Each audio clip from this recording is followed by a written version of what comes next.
Hezký den, dámy a pánové, vítejte u posledního Dance Talku k mistrovství republiky v latině a tentokrát se podíváme na hlavní kategorii.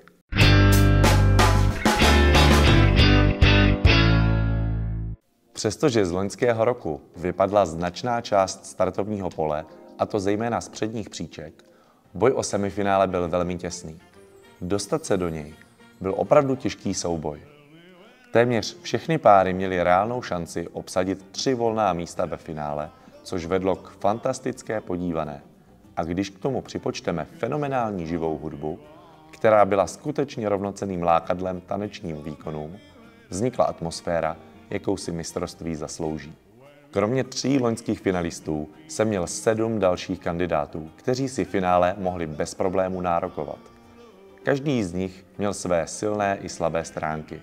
Byly zde páry s zdravým, akčním a sportovním stylem: Fried, Kiršner, Metlický, Felsman, Dostál.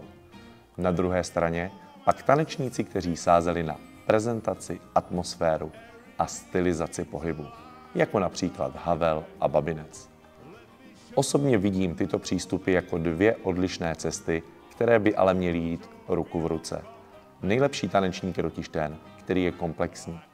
Nejprve je potřeba vybudovat pevný základ, ovládat tělo, být rychlý, silný, umět pracovat s dynamikou a až poté přidat umělecký výraz, estetiku a precizní stylizaci pohybu. Nakonec ale vždy rozhoduje to, jak dokážete zaujmout porotu a přitáhnout tak pozornost. To byl největší kámen úrazu pro Kiršnera s Golombovou. Měli sice momenty, kdy bavili diváky, ale na parketě se ztráceli často nalepení na mantinel. Podobně i Felsman s Koskovou, tentokrát se výrazněji projevoval spíše matyáž, zatímco Nelina výrazná prezentace, na kterou jsme byli zvyklí, se schovala do jejich rozevlátých šatů. No a abych výčet dokončil, Metlickému s Kasalovou bohužel nestačil jejich vždy pozitivní a na pohled atraktivní přístup a ani Dostál s Liškovou i přes poutavé začátky nezvládli porotu přesvědčit. A nebo kvality těchto 3 posledně jmenovaných párů nechali porotci k posouzení až na 10. porotu. V finále na 6. místě Havel s Langerovou. Postup pro ně byl určitě obrovský úspěch. Bylo vidět, že svůj výkon směřovali především do semifinále. V jivu byli až tak přemotivovaní, že jim občas odbíhala hudba a pak trochu i energie. Nicméně je to pár, který vyniká kvalitami, jako je dobrá prezentace a hodně energie, které je pro eliminační kola i na mezinárodních soutěžích mnohdy důležitější. Nicméně tanečně snad kromě rumby byli jeho soupeři o kousek dál. Na 5. místě Fried s Kosmákovou. Do finále vlétli s obrovskou energií a v sambě to vypadalo, že budou atakovat i medailové pozice. Ale i na Martinovi se Šárkou bylo vidět, že svůj vrchol směřovali spíše na semifinále, které bylo vzorové, ale ve finále bohužel energii možná i kvůli zobrazeným výsledkům neudrželi. Ještě nejsou tak propojení, je vidět, že spolu tančí relativně krátce, ale individuální kvalitou na jedné straně a energií na straně druhé jsou před svými 2 soupeři. Nicméně nakonec to bylo 5. místo. Jsem zvědavý, jak se posunou třeba za půl roku. Na 4. místě Babinec Siročáková.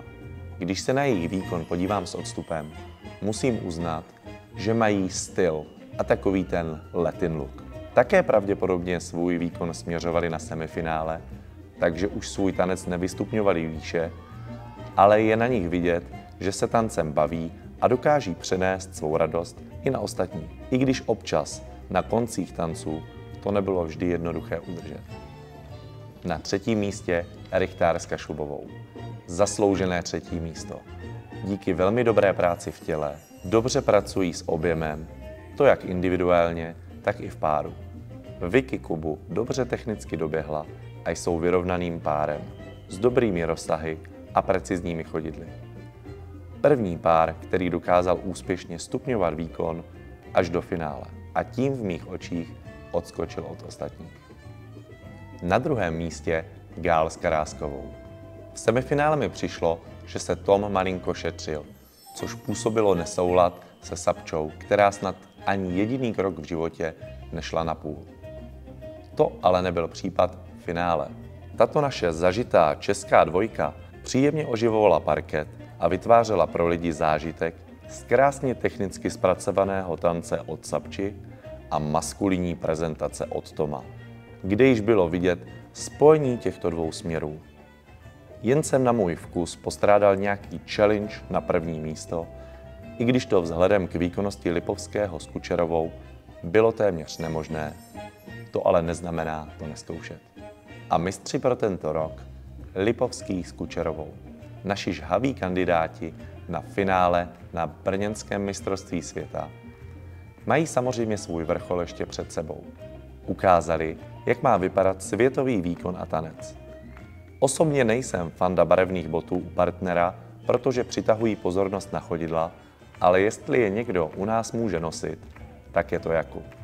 Jediné, co mě snad mrzelo, je, že se úplně nespojil s publikem a tančil jen prostě nejlépe ze všech.